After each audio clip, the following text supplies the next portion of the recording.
If you've legally changed your name, but your credit report still shows your dead name, you could be denied for apartments, loans, or even jobs. And most people have no idea this is happening to them until it's too late. I'm going to walk you through exactly how to update every single one of your financial accounts, from your credit reports to your bank accounts, investment accounts, and even those random subscriptions you forgot about. Because here's what nobody tells you: your legal name change is just the beginning.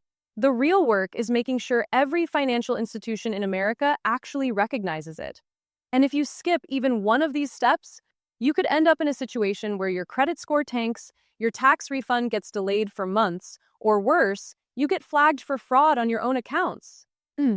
Before we dive in, I need to tell you about 3 critical mistakes I see people make when updating their financial accounts after a name change. Mistakes that cost them thousands of dollars and months of headaches. Mistake number 1, updating accounts in the wrong order. There's a specific sequence you need to follow, or you'll create a paper trail nightmare that takes years to untangle. Mistake number 2, forgetting about the invisible accounts that only show up when you're denied for something important. I'll show you how to find every single account tied to your old name, even ones you opened a decade ago. And mistake number 3, not documenting everything. Without proper documentation, you'll be stuck in an endless loop of customer service calls. And trust me, that's a special kind of hell. By the end of this video, you'll have a complete checklist and know exactly what to do in exactly the right order, so you never have to worry about your dead name appearing on a financial document again. So let me set the stage here, because understanding what changed in 2023 and 2024 will help you navigate this process. For decades, trans people were stuck in this impossible situation. You'd go through the expensive, complicated legal process of changing your name. Court fees, newspaper publications in some states, updating your driver's license, your passport, your social security card. You'd do everything right. But then you'd apply for an apartment, and the background check would pull up both your old name and your new name on the same credit report. Landlords would reject you, not necessarily because they were transphobic, but because the mixed identity looked like a red flag, like you were trying to hide something or commit fraud. Credit reporting agencies would literally mix your credit history between your old and new identity, sometimes splitting your credit score in half. Imagine having a 750 credit score under your dead name and a 0 credit score under your legal name. That's the nightmare thousands of trans people were living. Here's what changed. In 2024, something called the Name Accuracy Act was introduced in Congress. While it hasn't passed yet as of January 2025, it sparked a national conversation. Major credit bureaus like Experian, TransUnion, and Equifax started updating their policies. Some banks created dedicated name change departments. But here's the problem: there's still no standardized process. Every institution has different requirements, different forms, different waiting periods. That's why I'm breaking this down step by step. I've done the research so you don't have to. All right, let's get into the actual update sequence. And this order matters more than you think. Step 1, Social Security Administration. This must come first. Here's something most people don't realize. Your Social Security number is the skeleton key to your entire financial identity in America. Every bank, every credit card company, every lender, they all verify your identity using your SSN and the name the Social Security Administration has on file. If you update your bank account before updating Social Security, you're creating a massive mismatch in the system. Your bank will report your transactions to the IRS under your new name, but Social Security will report your income under your old name. And guess what happens? This flags you for an IRS audit. So here's how to update your Social Security record. First, download Form SS5 from ssa.gov. That's Application for a Social Security Card. Then, gather your proof documents. You'll need your court order for your legal name change. Make sure it's a certified copy. You'll need your updated driver's license or state ID with your new name. And if you have a U.S. passport with your new name, bring that too. Plus, your original birth certificate or a certified copy. Now, here's the annoying part. You have to visit your local Social Security office in person. Unfortunately, you cannot do this by mail for a name change. Processing time is about 2 weeks for the new card to arrive. Pro tip here: make 5 certified copies of your name change court order before you start this process. You're going to need them, and getting extras later costs $25 or more per copy in most states. Once you have that new Social Security card in hand, you're ready for Step 2. Step 2, the Big 3 credit bureaus. This is what protects your financial reputation. In 2025, all three major credit bureaus, Experian, TransUnion, and Equifax, have specific processes for updating your name on your credit report. But here's the critical thing most people miss. You need to update all three separately. They don't talk to each other. If you only update Equifax, TransUnion will still show your dead name. Let me walk you through each one. For Experian, go to experian.com/help. Click on Dispute Information on your credit report. Then select Personal Information Dispute.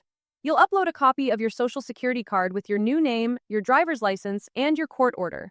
Processing time is 30 days. For TransUnion, head to transunion.com/credit-disputes. Create a free account. Do not pay for credit monitoring just to update your name. Submit a dispute for personal information and upload those same three documents. Again, 30 days processing time. And for Equifax, go to equifax.com/personal/credit-report-services. Use their online dispute center, upload your documentation, and wait 30 days. Now here's the part that makes people panic. For the first 30 to 60 days, your credit report might show both names while the bureaus process the change. This is normal. This is temporary. This is why I recommend waiting until this process is complete before applying for any major loans or apartments, if possible. But what about that Name Accuracy Act I mentioned earlier?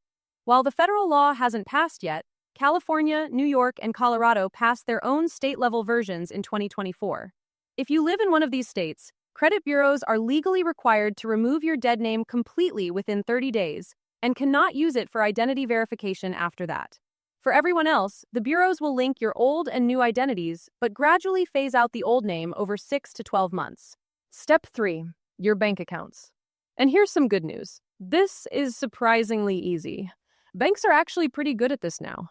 Most major banks updated their policies between 2023 and 2024 to make name changes easier for trans customers.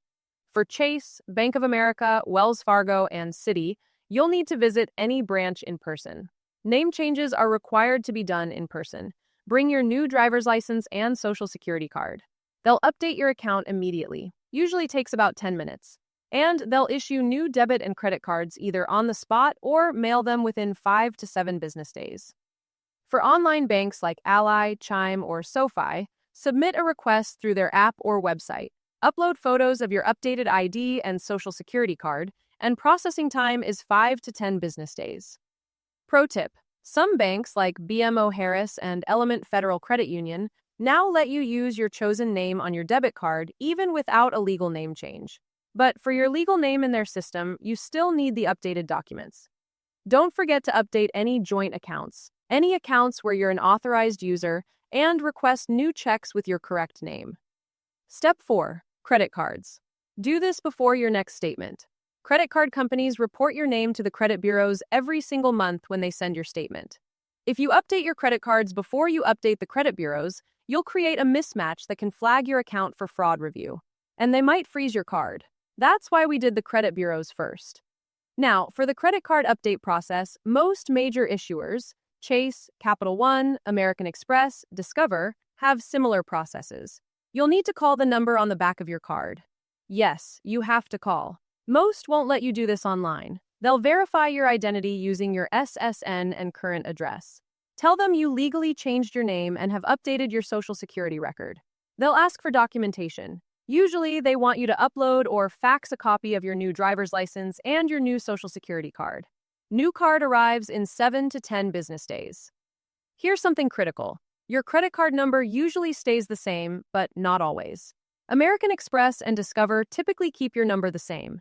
Chase and Capital One might issue a completely new number. And this matters if you have Autopay set up anywhere. Pro tip: before you cancel the old card, make a list of everywhere you have it saved for recurring payments. Netflix, Spotify, gym membership, therapy copays. You'll need to update all of those. Step 5. Investment and retirement accounts. These are the high-stakes updates. If you have a 401k, IRA, brokerage account, or any investment accounts, this step is critical. Why? Because these accounts are tied to your social security number and your legal name for tax reporting purposes. If your investment firm reports distributions or contributions to the IRS under your old name, but you file your taxes under your new name, the IRS's computers will flag it. You'll get a letter. It's fixable, but it's a headache you don't need. For employer-sponsored 401k plans, contact your HR department. They'll have you fill out a beneficiary designation form with your new name. Provide a copy of your court order and new Social Security card. Processing time is 2 to 4 weeks. For IRAs and brokerage accounts, Vanguard, Fidelity, Schwab, and others, most firms require you to complete what's called a name change affidavit form. Download it from their website or request it by calling customer service. You'll need to get it notarized. Many banks and UPS stores offer free notary services. Mail it with copies of your court order and new ID. Processing time is 3 to 4 weeks. And don't forget about stock options or RSUs from your employer.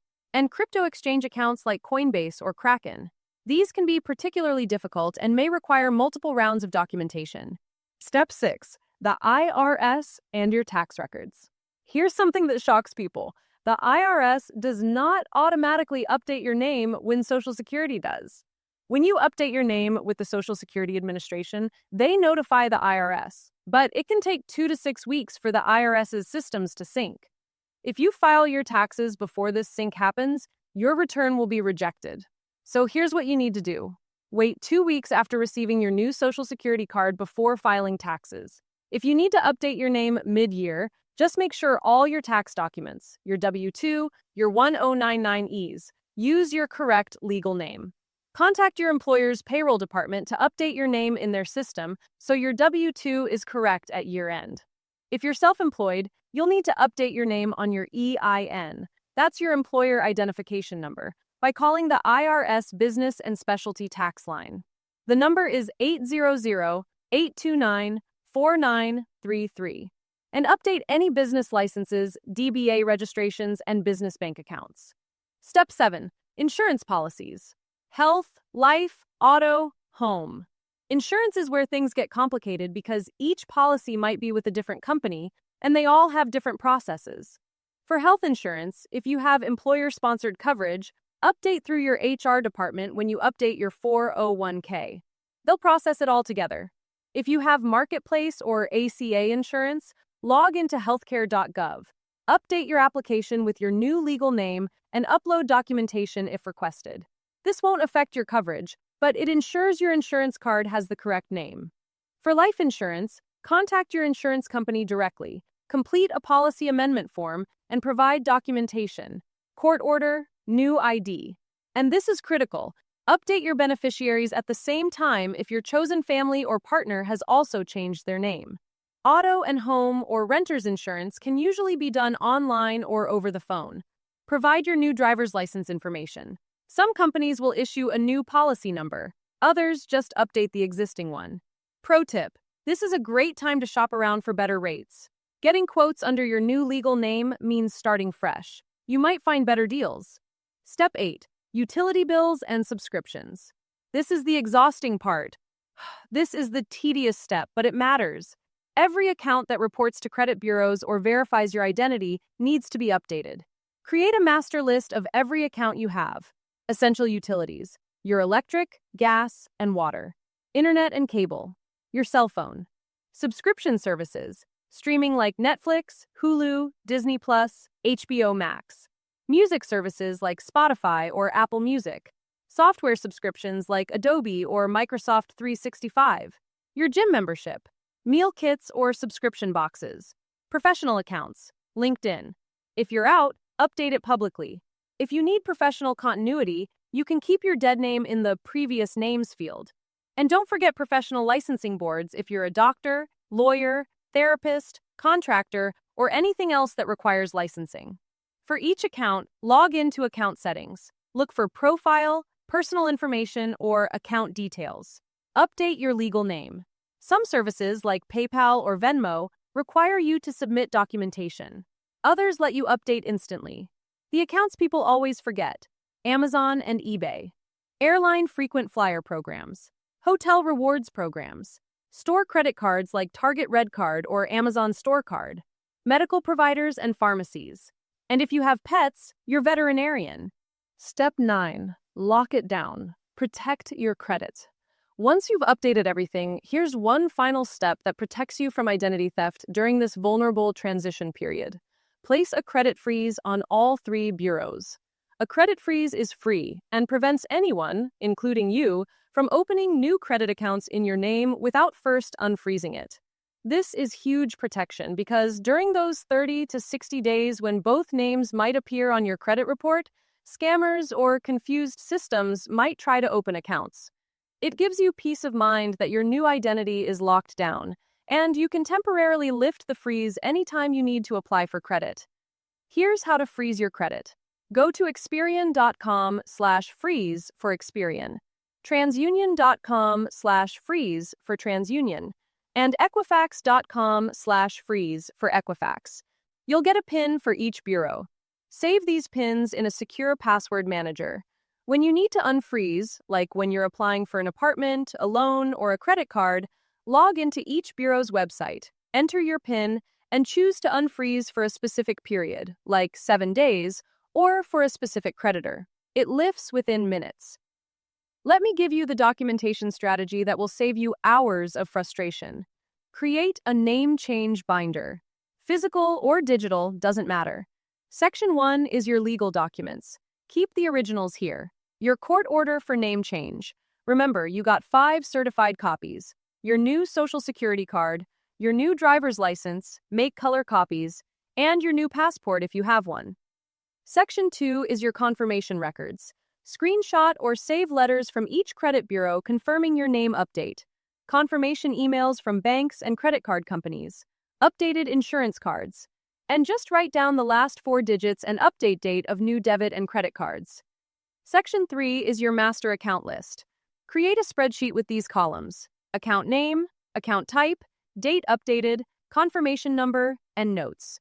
Pro tip: when you call any company to update your name, ask for a confirmation number or case number. Write it down immediately.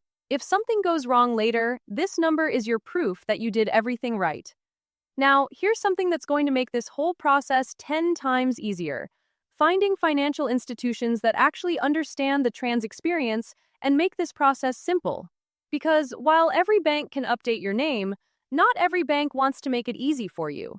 Some banks still require you to bring in your court order, your birth certificate, 3 forms of ID, and a letter from a therapist.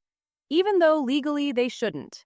I just created a video breaking down the most trans-inclusive banks and credit unions in America in 2025. Which ones let you use your chosen name on your debit card before you legally change it? Which ones have dedicated LGBTQ+ customer service lines? And which ones will never deadname you when you call? Check the description for the link to watch that video next, because the financial institutions you choose matter just as much as updating your name correctly. Your financial identity is your legal identity. You've done the hard work of legally changing your name. Now make sure every part of the financial system recognizes it.